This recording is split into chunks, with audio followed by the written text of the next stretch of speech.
Hello friend दोस्तों, स्वागत है आपका हमारे चैनल पे। आपके फेवरेट सीरियल गुम है किसी के प्यार में चल रहा है हाई वोल्टेज ड्रामा। और आज की शुरुआत भी कुछ ऐसे ही होती है जहां पर सम्राट गार्डन में पीकर ड्रिंक कर रहा होता है और उसको बहुत ही बुरा हर्ट हो चुका है और वो उसी को उसमें भूलने की कोशिश कर रहा था। लेकिन वहाँ पर तभी विराट जाता है और उसे बात करने की कोशिश करता है और अपनी गलतफहमियां दूर करने की कोशिश करता है। लेकिन वो कहता है कि अब तुम यहाँ क्यों आए हो, क्या गलतफहमियां दूर करनी है तुम्हें शिवा। और उसको बार बार वो शिवा कह रहा था, लेकिन फिर विराट उसको करेक्ट करता है।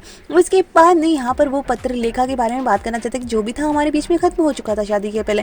तो वो कहता है कि पत्र लेखा तो उसे पाकी कह के बुलाता है और उसे बहुत बुरा हर्ट हुआ है। विराट सम्राट को ये साफ नजर आ रहा होता है और वो उस बात से भी नाराज होता है कि सही से उसने डील वाली शादी के बारे में इस तरह से उसको शादी के पहले ही उसने उसको कह दिया कि सिर्फ एक डील जैसे शादी और वो तुम कमिटेड हो किसी और के साथ। तो फिर अगर मेरी शादी पहले हुई थी और तुम्हारी बाद नहीं, तो अगर खत्म हो चुका था तो फिर तुमने सही से ये सब क्यों कहा।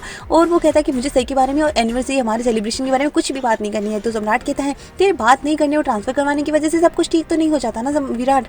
और वो बहुत बुरी तरह से नाराज होता है कि तुम एक बार खुद सही को एक बार अपनी जगह और उसको अपनी जगह रखकर देखो, पता चलेगा कि इस बेचारे के ऊपर क्या बीत रही होगी। तुमने कहा होगा उसी के अकॉर्डिंग तो बिहेव करेगी ना तुम्हारे साथ। और विराट को अच्छे से समझ आ जाता है कि वो सही उसकी तरह उसको क्यों इतना बुरी तरह से ट्रीट कर रही है। लेकिन विराट इस बात को समझने को तैयार ही नहीं है और वो अपने कमरे में जाता है। उससे पहले ही सही को डॉक्टर इन्फॉर्म कर देता है कि विराट को बहुत तेज बुखार है और उन्हें जल्दी ही मेडिसिन लेनी पड़ेगी वरना उनकी तबीयत और खराब हो सकती है।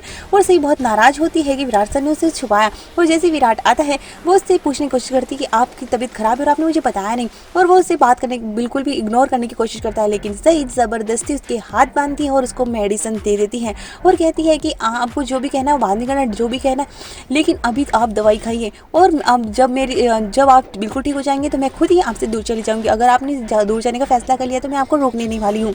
वो सही उसका बहुत ही प्यार से ख्याल रखती है और उसके फोरहेड पर किस भी करती है, जिसे देखकर विराट काफी ज्यादा शॉक्ड हो जाता है। पुराने वाले एपिसोड में दिखाया जाएगा कि पत्रलेखा खुद विराट से बात करना चाहती है अपने रिश्ते को लेकर और उन दोनों को एक कमरे में देखकर सही को बहुत बुरा लगने वाला है और इस बात पर विराट से वो नाराजगी भी जताएगी। वहीं इसके बाद में वो घर छोड़ने का फैसला कर लेती है। लेकिन अब सम्राट विराट को समझाने की कोशिश करेगा कि अगर सच में तुम्हारे दिल में कुछ भी है और तुम सब कुछ ठीक करना चाहते हो तो फिर ऐसा करो कि तुम्हें सही को सब कुछ सही बता देना चाहिए अगर तुम्हारे और सही के बीच में अगर कुछ भी है। क्योंकि पत्र लेखा आकर सम्राट से अपने रिश्ते की बात करेगी और वो अब फिर से इस रिश्ते को अपनाना चाहती है और सम्राट के साथ में अपनी शादी को निभाना चाहती है। तो देखना इंटरेस्टिंग होगा कि क्या विराट सही को अपने दिल की बात बता पाता है या नहीं।